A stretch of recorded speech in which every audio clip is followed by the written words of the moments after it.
Look at this diagram. It represents a standard blockchain running the EVM, the Ethereum Virtual Machine, which is the core software that executes smart contracts on networks like Ethereum. It operates as a global state machine, processing these rectangular transaction blocks one by one in a completely transparent ledger. But this open design creates a serious vulnerability. Because every address and transfer is permanently visible, users have zero financial privacy. Anyone can track your balances and trading history. Then there is a second major limitation.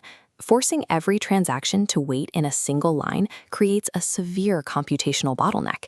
When you try to build applications that require complex, multi-party coordination, this sequential processing becomes incredibly slow and expensive. To fix the privacy vulnerability, developers built Namada and its multi-asset shielded pool, or MASP. This is a specialized architecture engineered specifically to obscure transaction data across different networks. And to bypass the sequential bottleneck, we have Anoma's resource machine, or ARM. This engine is designed strictly to process complex, multi-party trades in parallel, completely rethinking how the entire network state is managed. If you are building decentralized applications today, understanding how these two engines diverge is essential. You have to choose the right architecture for the specific problem you are trying to solve. Early privacy networks like Zcash succeeded at hiding sender, receiver, and amount data. They used advanced cryptography to verify transactions without revealing the details to the public. The problem is that their cryptographic circuits were hard-coded for a single native asset. If you wanted privacy, you had to use their specific coin, which heavily restricted what you could actually do on-chain. This schematic shows how Namada solved that restriction. By injecting a new field directly into the sapling circuit, the mathematical framework that proves transactions are valid, Namada made the privacy layer asset-agnostic. Let's trace how this works in practice. If a user wants to shield a highly unique, non-fungible token, a one-of-a-kind digital asset, this modified pathway processes it into the exact same unified container as hundreds of standard stablecoin transfers. Because the mask treats all asset types identically under the hood, that rare low-volume NFT inherits the privacy guarantees of the high-volume stablecoin traffic. It hides in the crowd. Shielding low-volume assets mathematically requires a massive shared crowd to prevent statistical tracking. Namada's pool architecture provides exactly that environment. Anoma takes a completely different path. Its engine is built to execute multi-party intents, signed messages where users state their desired outcome, rather than mapping out the step-by-step execution path. Watch the standard ledger model here. To process thousands of complex intents at once, Anoma discards the EVM's concept of a single overarching global state.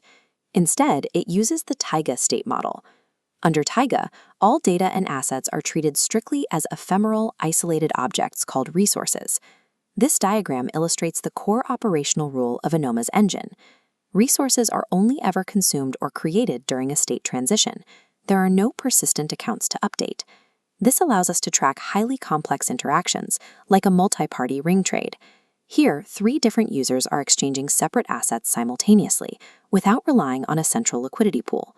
For this trade to settle, it must pass a strict mathematical test. The total sum of all consumed resources must perfectly match the newly created resources, balancing exactly to 0.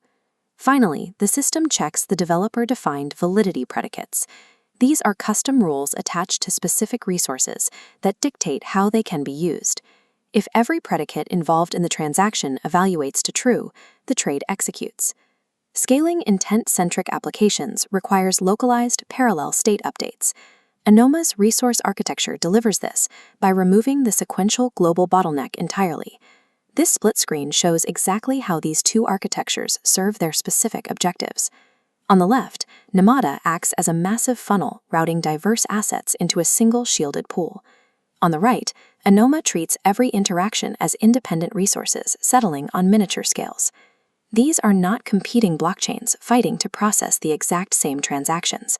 They are highly specialized execution environments built for distinct tasks. Developers use Namada to plug privacy as a service into existing ecosystems.